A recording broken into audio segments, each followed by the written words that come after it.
These are the footprints of a father, one in the hallway, deep in the floor, carved in the waiting, in the weather, pacing a path from the couch to the door. I hold my questions like a shelter, let the storms find me, not you.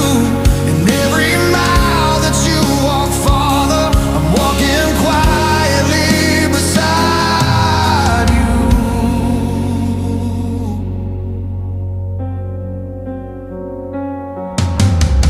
Your bedroom light through a half-closed frame, posters peeled but I kept your name pinned on the wall with a crooked tack, like a small white sail that won't drift back. Phone on the table, face down, glove